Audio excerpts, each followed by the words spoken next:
Shirley Jones. And how long have you been here at St. Anne de Since Beaupré? 1954. Okay, that's it. Amen. Lucille Squares. And how long have you been here? I've been in the neighborhood since 1956. Seniors grew up in the area, been coming to St. Anne's for a couple of years, really enjoy it. Thank you. Thank you. Vincent Lewis, And how, 1967. Diane McConnell. and And I've how been here long, since 2005. I'm Agnes McConnell and how long have you been here? since about 2008. I don't belong yet, but I will. And how long have you been coming to St. Anne de Beaupré?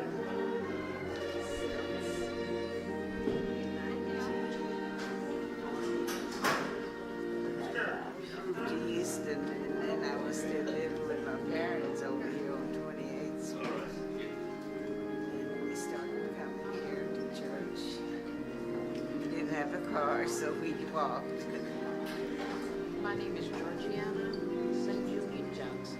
And how long have you been with St. Anne de I Beaupré? was christened here in 1952. McConnell, And how long have you been coming to St. Anne de Beaupré? since 2008. Hello, everybody, and I just want to say hi. I want to say thanks for y'all including me, because of all the people in this building, I've probably been here the least amount of time. We're gonna start with Miss Champagne. Miss Champagne, give us your name. How long have you been here, and why are you still here? My name is Jane Champagne, and I've been here to St. Anne de Beaupré Church for 63 years. And the reason why I'm still here, they have great people here, All right. and they are my family. And I love them because we all get along and love one another. Get And along. I'm not going anywhere. I don't care because I'm sitting right here and not over there. I'm not leaving St. Anne de Beaupré.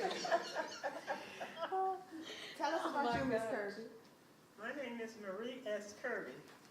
The S in the middle in my name is Severine. That's after my grandmother. Most people call me Sarah. Okay, I've been here since 1963 from St. Nicholas Parish. What made you move from St. Nicholas? We bought a place here in Studewood. Oh, okay. And why are you still here? I know it's a struggle for you to come, but you come. Whenever you can come, you can get somebody to bring, and you're always an addition to whatever mass that we're at. So what gives you the strength to come back? What is it about St. Anne? I've been involved in most of the ministries here at St. Anne since 1963. And in 1986, I started Senior Citizen Day. And we've been celebrating it for the past 30 years, right, Miss Sam? Yes. Very good. In 1997, we started Kings and Queens. Is that the same or different? No, That's totally different? it's totally different. Oh, okay. Senior Citizen Day was just one day in October, and it was supposed to be the first Sunday in October, and we still celebrate it. But in 1997, we saw a need because there were more seniors here than children. Yes. So that's why we started Kings and Queens Seniors. It started in 1997, April the 30th, 1997. We're going into our 21st year. And I want to thank all of the members who help us make Kings and Queens successful. Yes, ma'am. I really appreciated it. You next. Okay, my name is Georgiana. My maiden name is St. Julian Johnson. I've been here since 1952. I was christened here. All right. Okay? And I love the church. I love the people. Most of the seniors that are here, they watch me grow up, Okay. you know, and it's like a family. Yes, it is. Saturday service is my favorite. I can't tell you the last time I've been to Sunday service. Saturday is my favorite. The people are so loving and so accepting, you know, and it means so much, and it does me so much good to come on Saturday. All right. T-Bone? Okay, my name is Eugene Reeves. I came from Eunice, Louisiana. I migrated to Houston with my father. Came to St. Anne de Beaupré, got a church church in 1954. And I joined several ministries here at St. Anne And why do you still come? because I love everybody. That's right. And I love to hear the word of God. And I love the priests that have came here. And I also got married here in this parish That's right. in 1966. Yeah. Very good. So I'm just like family over here. Everybody in my family. That's right. I love everybody. Papa? And Oh, I'm sorry. I love all the priests that have been here. Mhm. But you had one who was kind of mean to me. Are they still here? No, he got. Oh, okay. All right. Must have been to the priest. But I still love him though. Very good. Yeah, he the one that married me. Oh, all right.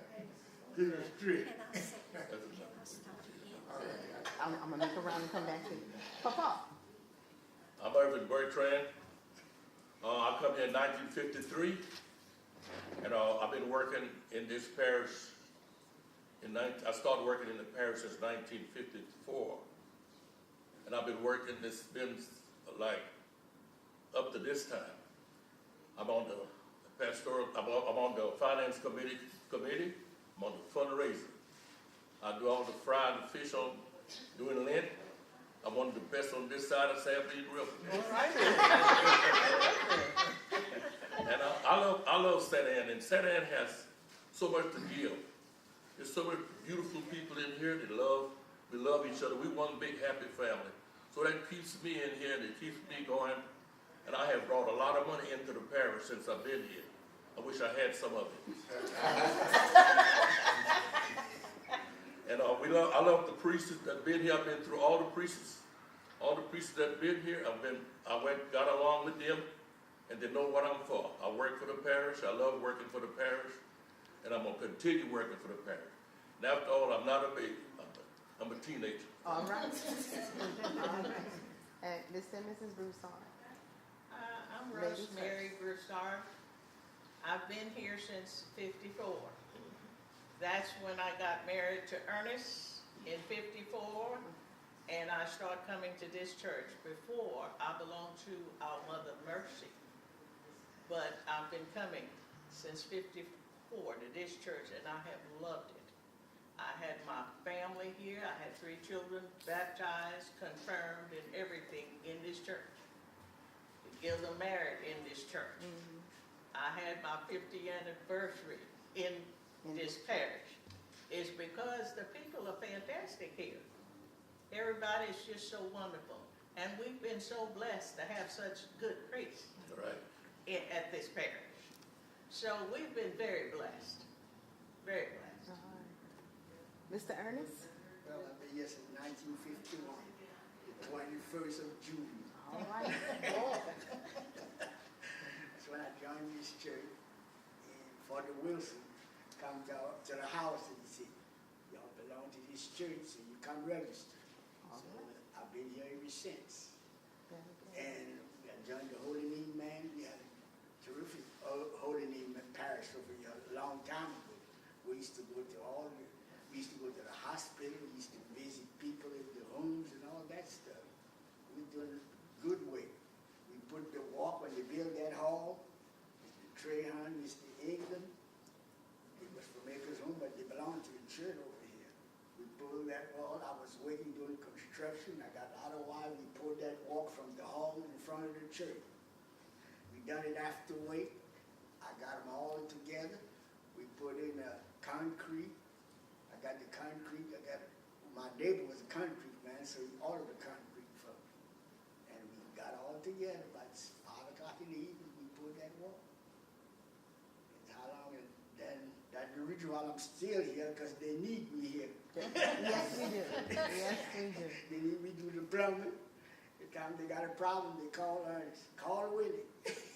Call somebody. We got a problem in here, the front one. Ms. Champagne, you wanted to do an addendum? Yes, I wanted to say that when I came here, and I was the first one to start the Zydeco here in And I did the Zydeco, and we raised plenty money, like 4,000 and 5,000 one night. And we paid for the big hall. Father Hardman was here at the time that when we got through paying for the big hall. And I belongs to the KPC, Altar Society. They name it St. Vincent de Paul. Do home visit. I go to the sick, and I'm still, and I love it. And everybody's so nice. We keep each other happy, and that's what really makes me father even twist my arms. That every time I look at it, how you doing, little lady? And I got so used with the little lady till I don't want to be called nothing else but little lady. So I love y'all, and I just hate to leave St. Anne, but I am not going anywhere. Love y'all. And Father. Yes. My name is Father Felix Ellis. I belong to the Missionary Society of St. Paul. I'm 5 years old here. So, I like this place. You want me to say why I'm still here? First of all, if I'm to say myself, I say I would like to be here forever. But I have no control of my movements because I belong to the Missionary Society of St. Paul. They can move me anytime. You all always talk about family. I like that because you have shown me that I belong. So I like, a lot of people have inspired me here. They increase my faith. I hope you don't mind if I mention names. There are some people who I think so sick and weak, either by old age or by sickness. But they manage to come to church. Come rain, come shine. One of them is sitting right here. Miss Kirby. Miss Kirby. This people inspire me. Another person was Mary Badino. Yes. In spite of her old age, she comes here to clean the church every now and then. She comes to the church. She stopped coming to the church only when she could not do it until her death. Such people inspire me and increase my faith. Another person who does increase my faith sits beside me right here. So I like the atmosphere of family unity that I enjoy here. Mr. Bruson has said she's here every time I call him plumbing work. Even if I call him by night, she will come. He will come, sorry. Not you. So, I praise God and I thank the people here because of this family spirit that we exhibit to one another. And I pray that we continue and continue and continue. Praise the Lord.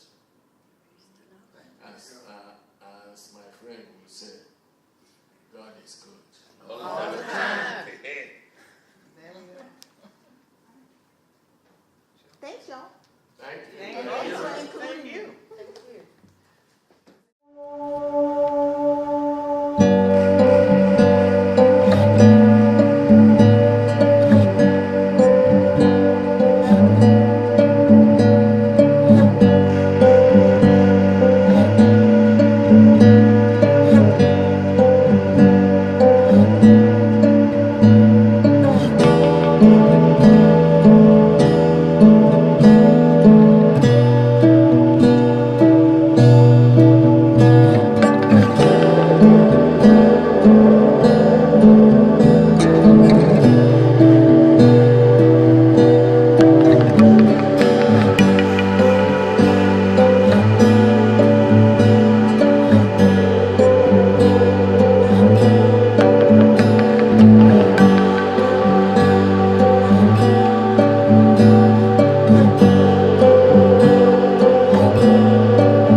Boy, you let them out there. Woo!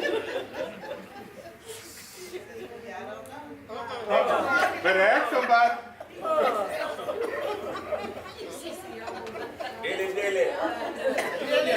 You ready? Okay. Okay, y'all. We can get started now.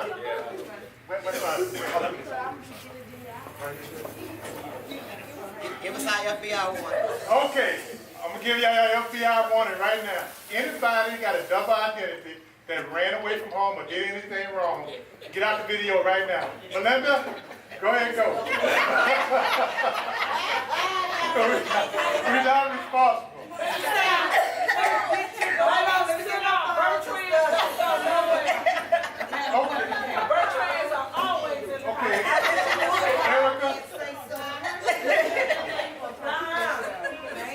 We're going to be talking about it. No, he ain't going nowhere. Sit down, baby. You too young. You gotta vote. It ain't me. Maria don't get to vote. We don't just start a question or ask something. A question and answer? Ready to go. Well, not a question and answer. A round table about Black history, about your experience here. The young kids would like to say something to bring up, and we got all this knowledge here. I'm quite sure we can answer that question for you right now. We ready? Are we starting? Yes? Okay. I'm supposed to ask the first question. So, what was the most difficult time for you during segregation or in general, like in your whole life? What was the most difficult time? Okay. What was the most difficult time, seniors? In segregation time when everybody was separated. In a way, I was one of the first blacks to attend Christ the King. Natasha Livings and I, we both attended, and we were like maybe 2 or 3 blacks over there. So it was pretty hard over there because they used to call us, names. Okay, then. Cootie girls, Anybody good else? word, all kinds of stuff like that. I went there too. Christ the King on North Bank.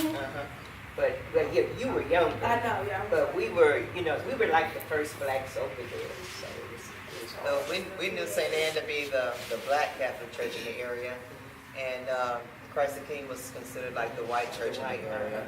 So most of the black, our African American people in this area, this community, went to St. Anne if they were Catholic, and then we had a few Caucasian people that did attend Mass on Saturdays at our parish when I was coming up, and that was like in the late 50s, early 60s.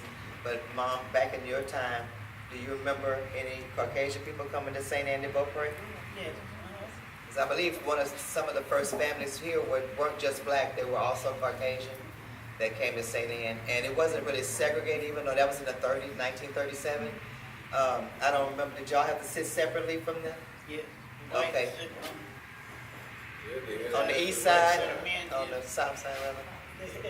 Half of that side was all white, and then gradually we began to come on. So y'all sat on the opposite side from the white people. And there was a few blacks on that time, maybe 2-3 rows. But they sat separately. It wasn't intermingled like now. You may see them. Everybody sits wherever they want. They were sitting separate. Well, that was the question. Was it by choice or was it because you just separate? It was the norm. Wanted. It was the norm. You knew better. You knew better. You knew better. Because when I was going, they sit in the front. We sit in the back. In Louisiana. Yeah. No, okay, not here. In Louisiana. Yeah. Whole side But they still have segregation in Louisiana, and our producers Cause they got the white church and then they got The the black church right next door. Right out Right even next door, today. the black church next door, the white church, Yeah, but they do have a few African Americans go to, I think it's St. Landry you're talking about. St. Landry now, but they still have one that's on the highway that's all white. Church. Yes, that's how they used to call it, the white and black church. But I'm just saying, I have not seen any white people in the black church. No. In Appaloosa. Not in Appaloosa. To this day? To this day. So the whites still don't come to the Black Catholic Church? That's correct. That's right. It's still going on down And there. then in Washington, white church, had a fire, but they still didn't. Few came to the black church, but most of them went to hell. But now they build their church, and they got the white church and the black church in Washington. And I know from where I'm from, in Broussard, Louisiana, we had a black church and a white church. And when we go now and visit, we visit, of course, the black church, because that's where we go. But there's still not a white person or a Caucasian person that attends St. Joseph Catholic Church in Broussard. No, it's not. Y'all got another question? All right. Speak up. We can't hear you. Stand up and Speak loud. Speak loud. How did you feel when it was over? When what was over? When it was beginning to stop. When segregation was over and we started It's integrating? not over. When it was beginning to get better. It was said that it was over and that we could go and mingle or drink out the water fountains or go in the restroom that said white only, whatever. That ended. But people still stayed separate. Some people still did not mingle. The schools became integrated. I remember when the schools became integrated here at Booker T. Washington, it was Burgess then, it was junior high. I was like 12 years old when I remember feeling a part of that integration. And they started having Caucasian kids come to that school, and the kids weren't really receptive of it. And, you know, we really didn't embrace integration.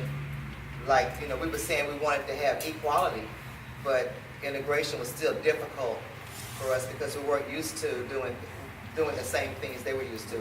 And then being amongst them and looking at us like, you know, we were less than, you know, and so it didn't just work perfectly because they said, oh, everybody can go together. There was still some anxieties about it. Next question. So anybody who was the first black at like their high school or college, what was that like? Being the first. Where's Monica? She went to A&M. She'll tell you. She'll tell you. Can you remember some things she Erica told went to you? A&M too. I did, but I wasn't the first black. But Still, it's a difference. I guess you have to be more open, and I think because the way I grew up and I wasn't just around black people all my life, I learned how to get along with other people and to be more open and to have more open ideas. Because the thing at A&M, when I first moved in and I went to fish camp, which was the week before I went to school, we went to camp and we learned the yells and things like that. So that was a different experience. But when I got back to my dorm, which was the Sunday before school started, I was on the 4th floor, and I was with a girl that was a senior. I didn't unpack my bag, and she asked me to move out. Wow. She did not want me as roommate. God is good all the time. I went to the RA, and she put me on the 1st floor. I was with a Hispanic girl. She was from Mexico. She was really, really nice girl. I met all her friends, and then across from me lived the girl who became my roommate, Janet. she took me in. We had gone to Inroads together a long time ago, but she took me in as a friend. It turned out when we rode the bus back home, like weeks later, we rode the Greyhound bus back home. Our daddies were waiting for us at the bus stop, and they knew each other. Who knew? God is working out All the time. But going to college and being this your first experience away from home, and you walk into a room and somebody say, "I don't want you here," you show right. What do? Yeah, right. Take your bags and keep moving. Somewhere else, and I went from the 4th floor to the 1st floor. Even better. What was it like? What did you see many other black kids there at Texas A&M? Because I know when I just recently went, like maybe 2 months ago, there wasn't really many black people there. Really, it was about, I'm gonna say about 500 black people, and you really don't see them because the campus is so large. But as you go on, you get to know them and you get to meet people in that circle. And what's important is to communicate with everybody. You communicate with the black people, but you also find the white people, the Hispanic people, people who can tell you about the A&M system. And that's one thing that I didn't do. I didn't know about going to the employment section at the top of the building where they employ people or taking advantage of everything at A&M because I kind of stayed in my circle like we do. You know, you stay in your circle and you don't branch out. But just by talking to people and being open, you find out things and you find out opportunities. You always try to learn. And I'm glad I went to A&M. I didn't want to go. I wanted to go to Spelman. But that didn't happen, so it's something families made. But when you do go to these universities, wherever you go, you try to reach out and you find friends. And I have friends, of course, like everybody else. You know, you have friends from elementary, junior high, high school, and you have your college friends. So it's important. And if I can say something, after segregation was over, I did a majority to minority transfer to go to, I went to Hall for a while because I wanted to have the experience other than just Booker T. Washington. I also did a majority to minority transfer to go to Rayton. It was an experience because, they always looked at you strange, but my thing was, okay, I'm here to learn and I'm here to show you that once you get it in here, you are no better than I am. Right. So, and what it did was, even in the work environment, you have to have that experience because once you get out there and you start working, it's about how you get along with other people. And that's what determines your success, because people are constantly looking at you and trying to see what are you made of. You can be smart, but then if you have a bad attitude or you feel like the world just owe you something, then that's not always the best way. But I think that mingling with all different races is very important all the way along the way, but also it's important that you know who you are, first and foremost. And for the most part, being a part of this church family, one thing for certain, you know love, and I think that's the foundation for everything. So it's been an awesome experience, and it gets better. But we've got to think it gets better, and don't let anybody make you feel like you're inferior. I have a question. Does anybody know anything about going to Catholic school? That they can share it back in the old days? That's a good question. Catholic school, it teaches you a lot of discipline.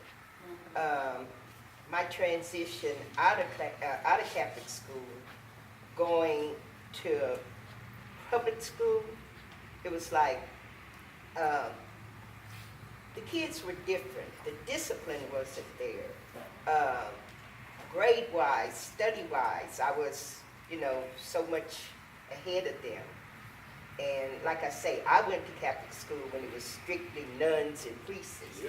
And Lord have mercy. It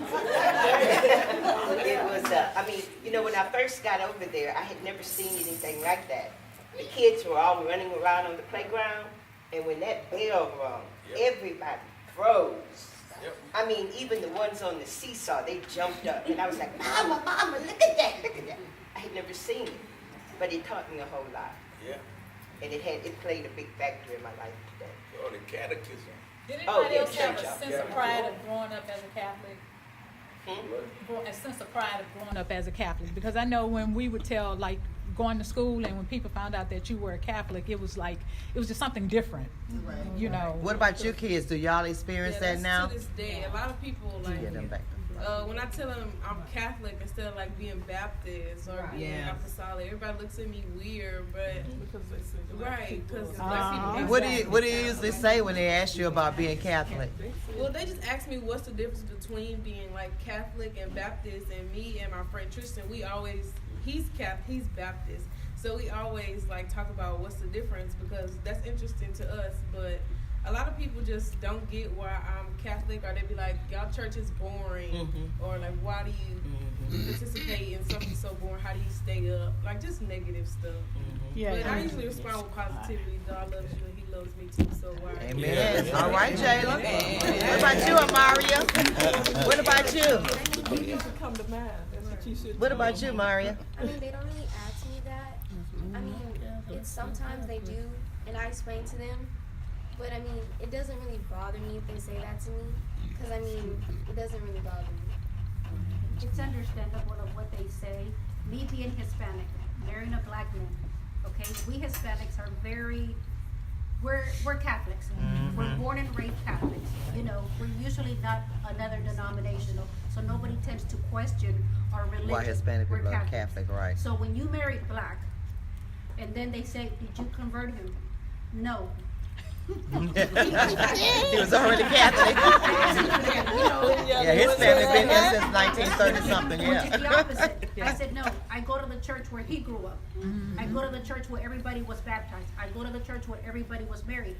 Is he the only black there? No. And it's interesting because I have to say, I said, I'm one of the very few Hispanics. It's the opposite, you know, so it's very interesting. But you know what is the most sad thing about it? That people that ask me these questions are not Hispanics. And it's not white. And I'm going to say my people, and the reason I say my people, because I'm married to a black man and I happen to produce mixed children, so I say my people. When I say Hispanics and blacks, I say my people. It's actually blacks that are asking me this question.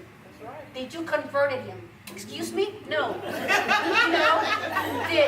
Did you go to the, is he the only black in there? Why is it that we as blacks still question this up to the date? And it's not coming from the younger generation. And when I mean the generation, the millenniums, the future of us, these kids have accepted all cultures, all people. I think racism, hatred, or the struggle has pretty much disappeared in their genetics. Okay? Very few know and understand the genetics because we still experience it. I'm going to give you my point of view. My kids are the only black kids that do swimming.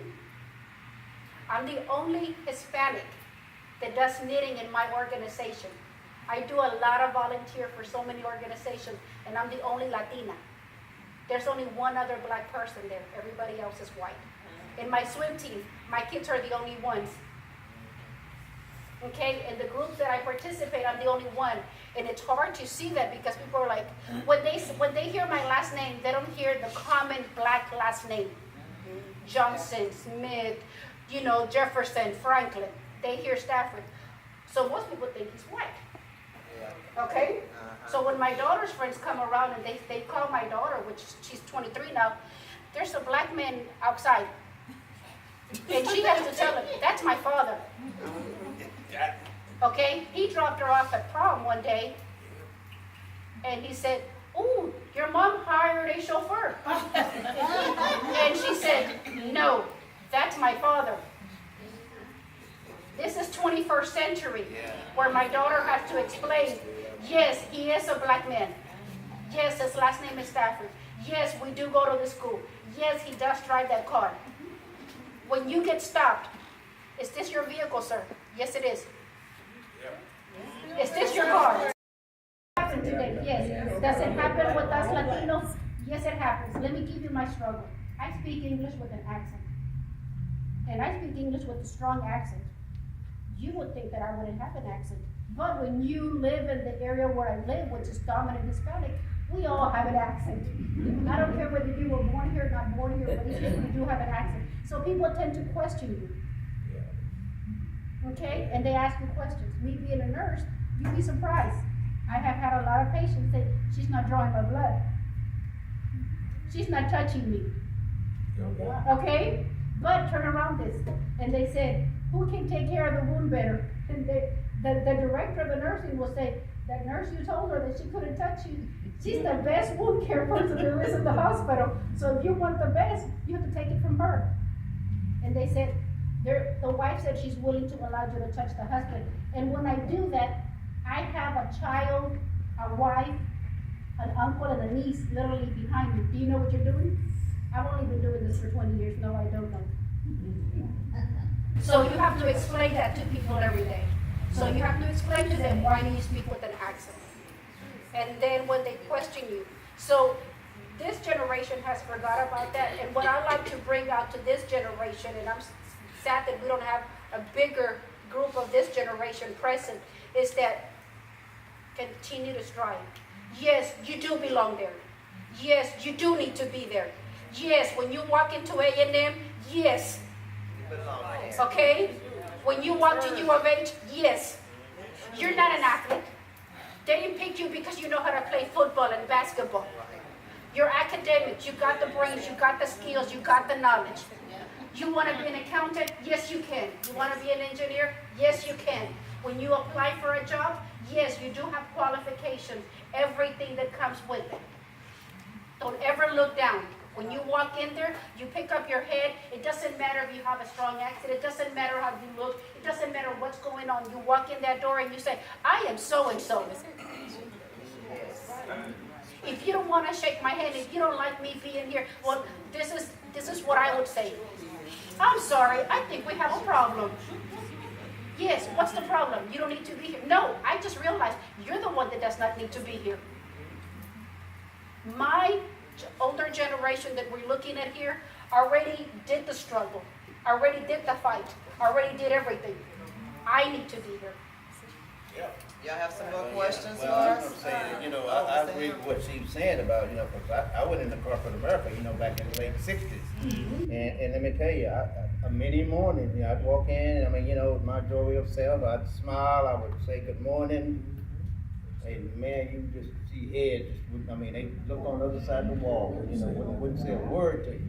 So, it just, and just like you said, times have changed. We struggle, we made that hurdle, but you can kind of look at today's environment, it's trying to make that turn to go back, so. It ain't just, We're not gonna turn. I started working at 15, and I started with my grandmother, bless God. But Granny taught me so much. I was prepared to go out. But from her, and as a small child, being in elementary, and kids not wanting to play with me because they don't know what I am. And I went to black school. I have been discriminated by all races, all ethnicities. And I can tell you stories for days, but I can't because I'll get emotional.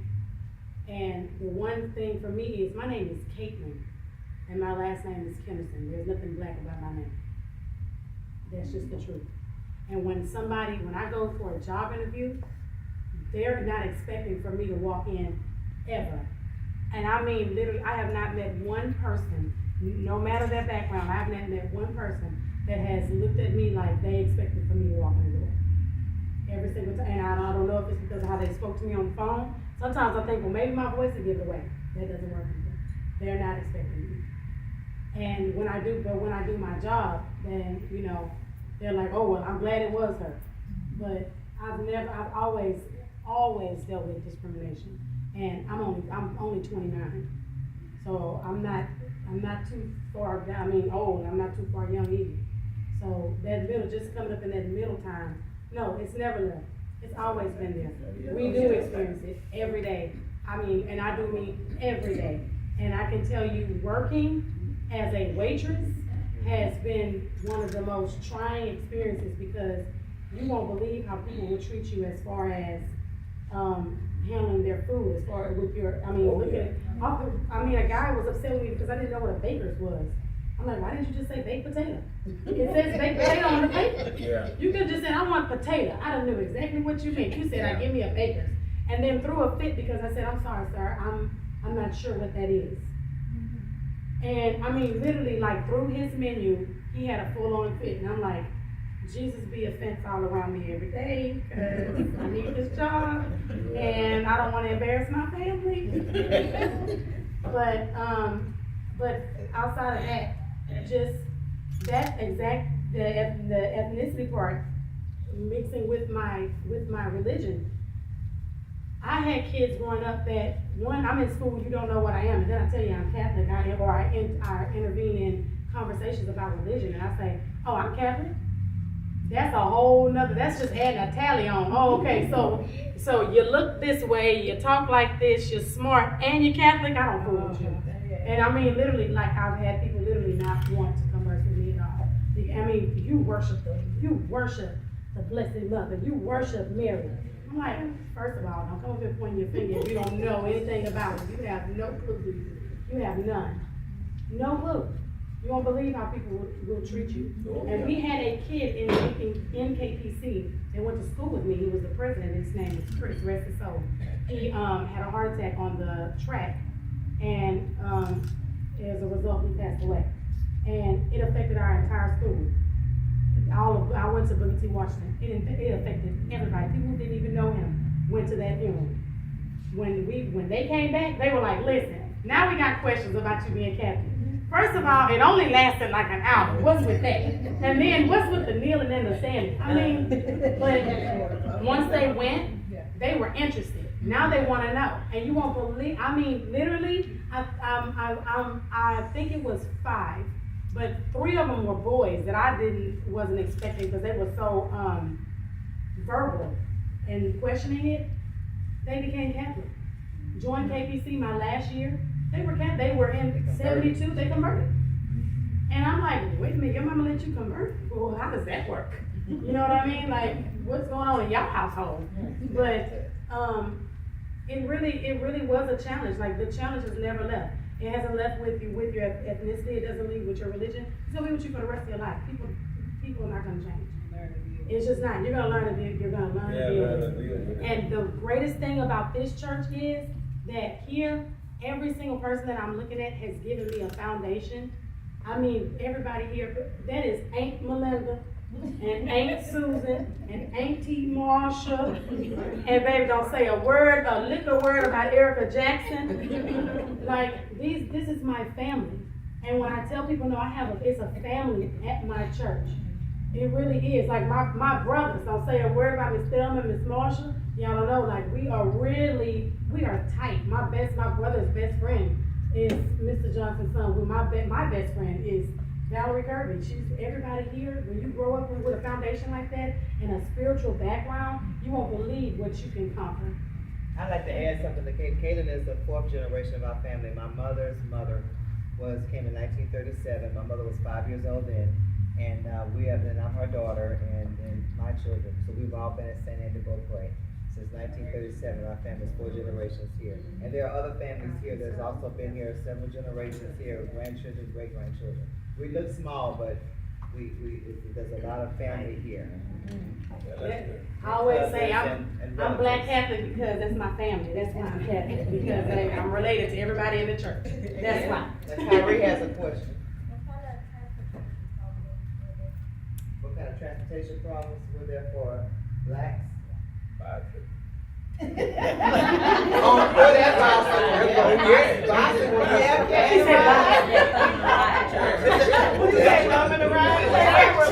awesome. Bicycle with no pedals on. We walked. There was no freeway. There was no freeway right here, so we all walked together.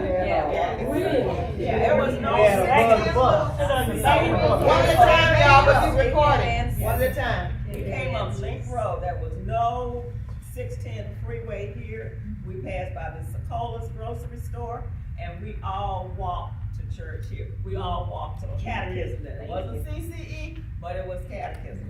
First, and we had nuns. You better not you come to church. And if somebody came in church, you did not turn around and look. You didn't talk. And if you had to go to the bathroom, you better hold it. Keep your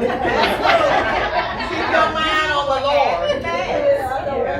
You were at Mass. You had socialized in church at Mass. Right. Now the Mass was over with. That was different. And we didn't have no big hall. We only had at first we didn't have the little hall. So cupcakes was a big thing then. Everybody think cupcakes is new now. No, it wasn't. Because that's what we had. Cupcakes and applesauce in the front of the church.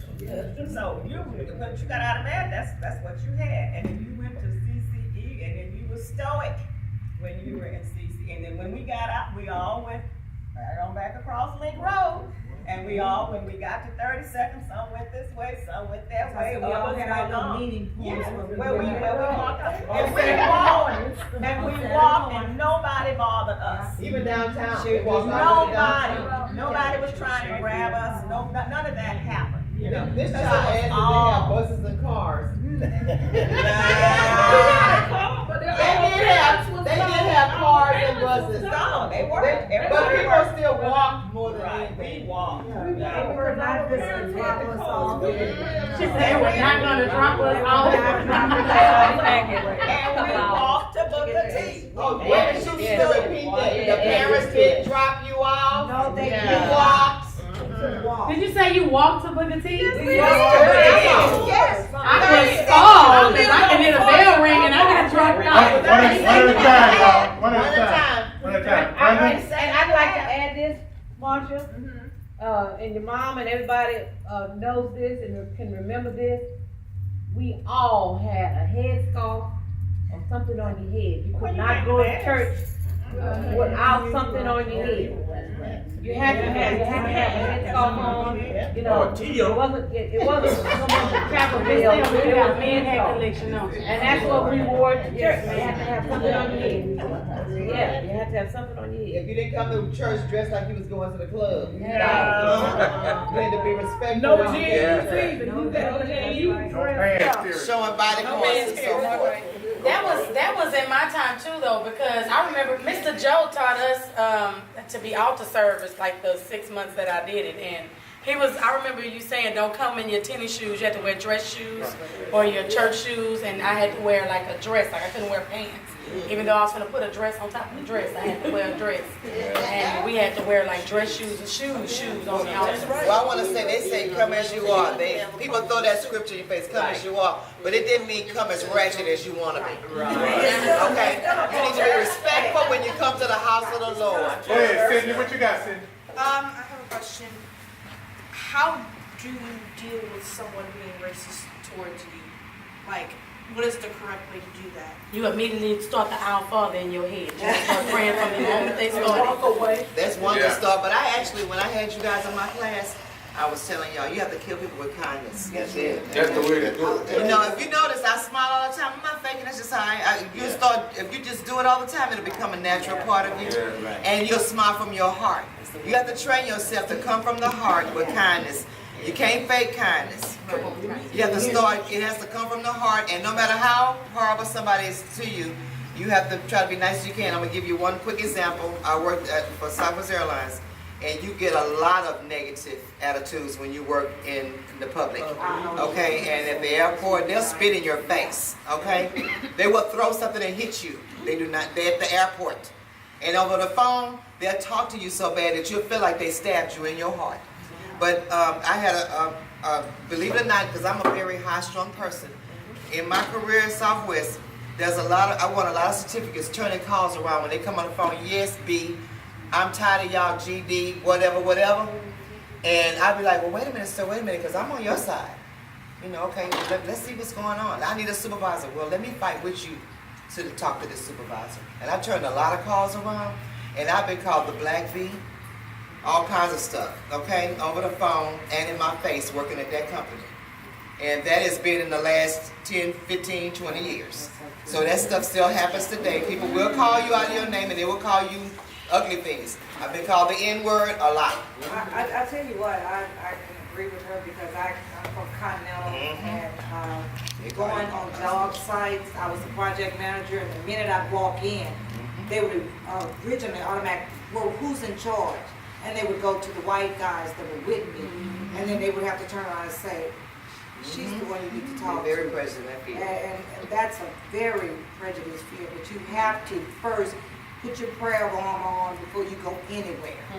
And that's anywhere you go, you always pray for your safety and for the words to come out right, because this is a career. And you have to learn to deal with what you're doing, and because this is your income. This is your livelihood. And that's with school and anything else. This is your time, This is this is yours. your thing, you have to get everything you can out of school. You can't let anybody talk about you to That's make right. you feel bad in school. And you can't be Remember Martin Luther King's message of peace. You have to be peaceful in your heart, because if not, you're going to fall short and you're going to want to fight. Okay, because people will say things that make you actually want to brawl, but you can't do it. But Mr. Johnson had a big, what he's talking about, he said it lightly, but that was very difficult. I was in corporate America too, and they don't, people are be in your face, they're not scared to tell you today who you are, trying to put you in your place. But you have to know that that person doesn't Yes. indicate who you are. Yes, ma'am. No one else indicates who you are. You know who you are. Y'all don't have any idea what y'all parents and grandparents have been through in corporate America.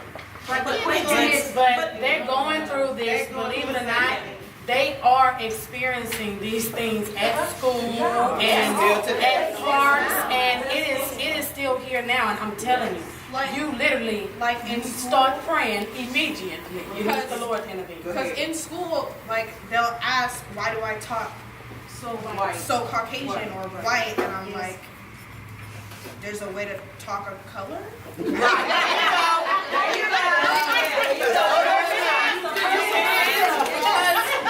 this is the only way I've known how to talk. And then and it'll be from other black people, and I'll be like, it's me. But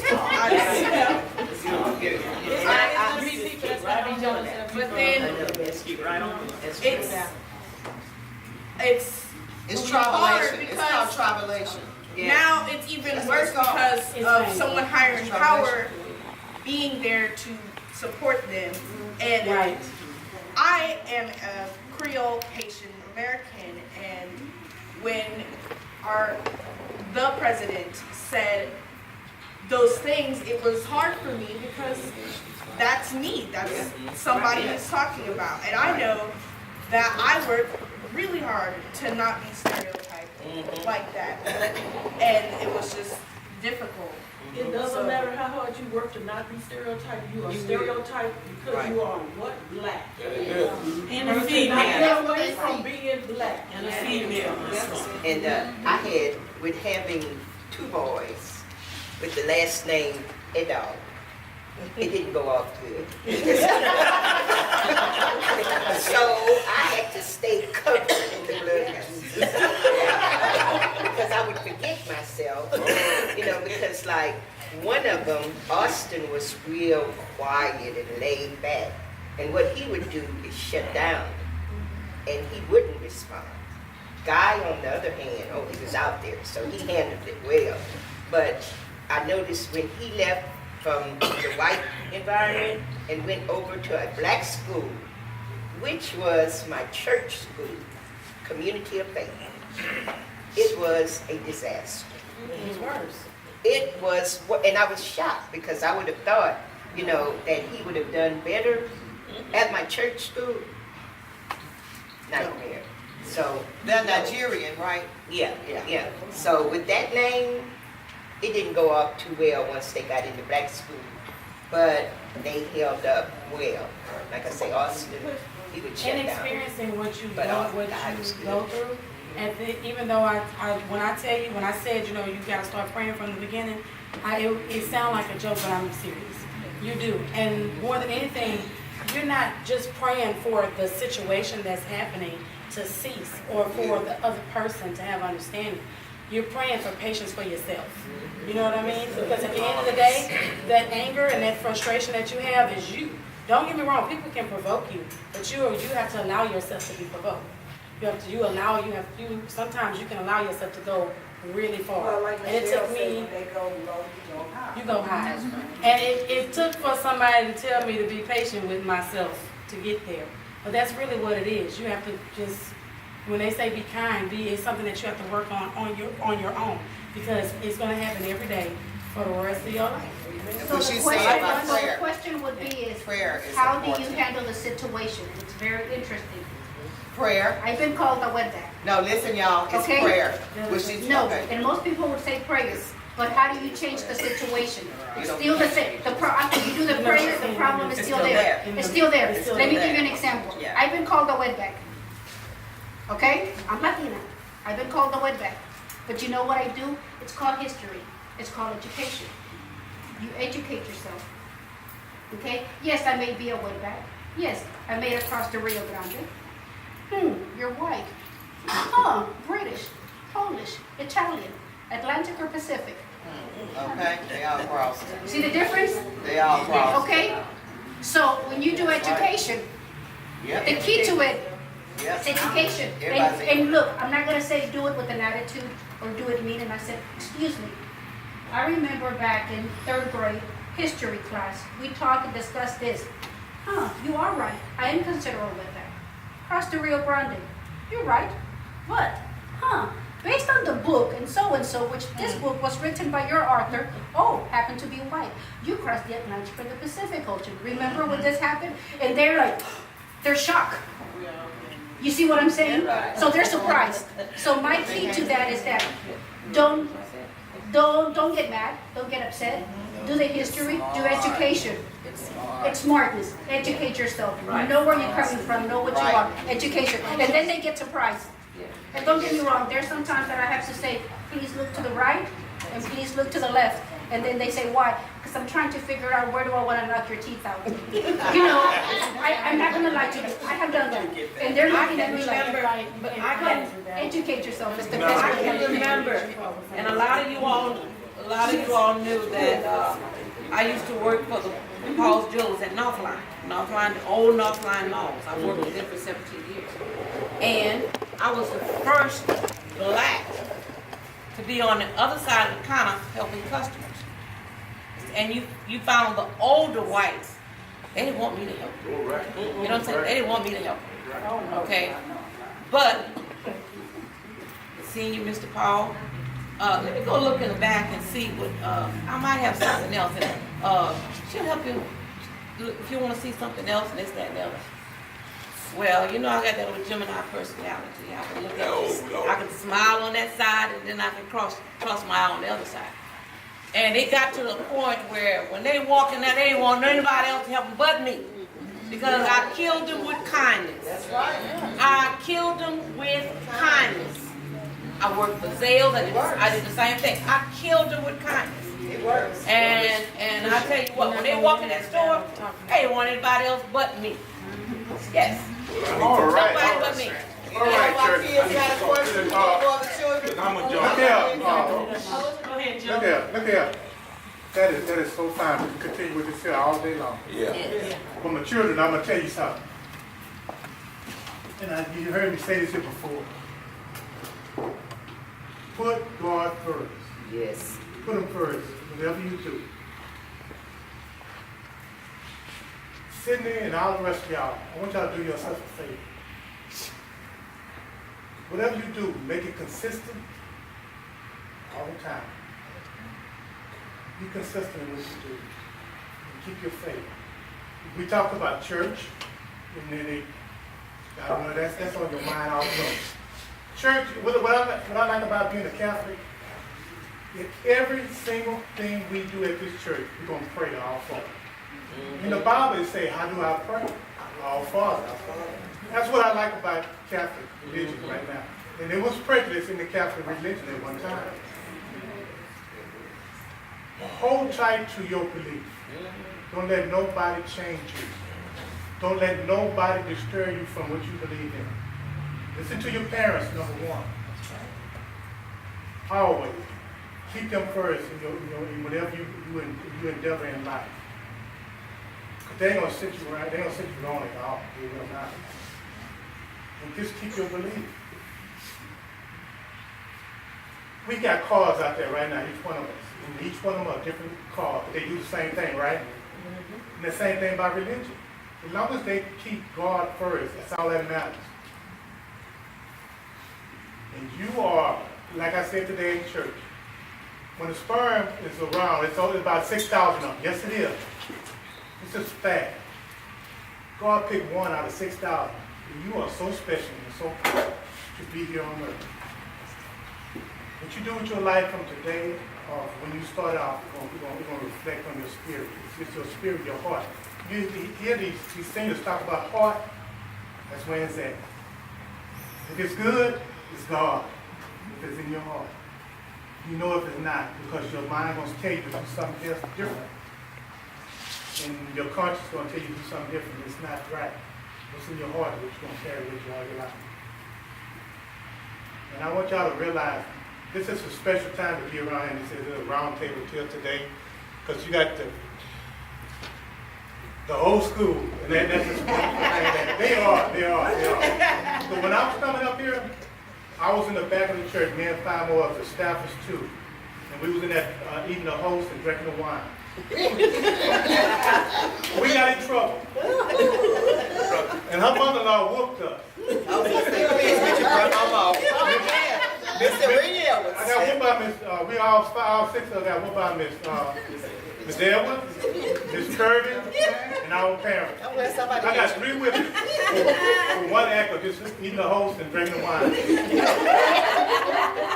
What we learned.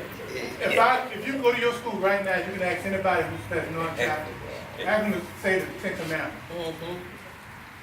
Don't put them down or do anything. Send them to the laws, our Father. We teach you this. This is what they believe in. It's in the Bible. That is the best book ever written. Any motivational speaker is going to get his material from that Bible. Any motivational speaker is going to get his material from that Bible. They change it up to where you want to read it. But it's the same word. It's the same thing. We love you all as a community in the city church. And I've seen a whole lot of y'all just grow up. And I had them Kennesaw when I was commander over here. And that was one of the worst times of my life.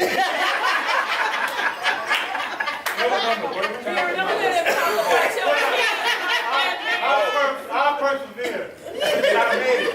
And I made sure they went to every conference. I would not change none of that. He had them for a week. I would not change none of that. But don't you let nobody classify you. Nobody. Even if you teach, don't classify you. You are who you are. Okay? And we're going to go ahead and we're going to pray right now to get together. And don't you ever forget me right now. Your parents love you. God loves you. We love Okay? you. And we love you.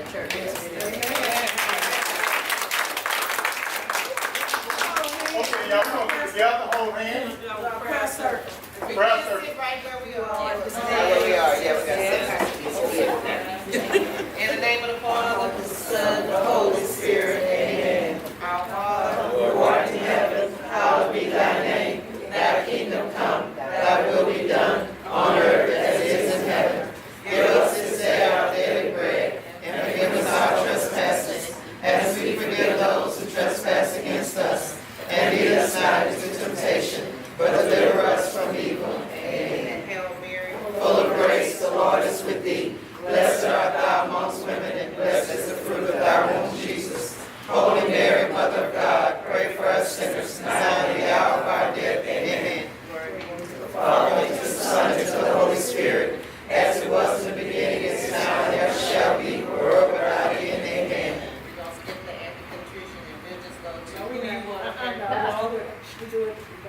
Let's do the act of contrition. Oh my God, I'm hard sorry for having offended thee. I detest all my sins because I dread the loss of heaven and the pains of hell. But most of all because they offend thee, my God, who are all good and deserving of all my love. I firmly resolve with the help of your grace to sin no more and to avoid the purification of sin. Lord, hear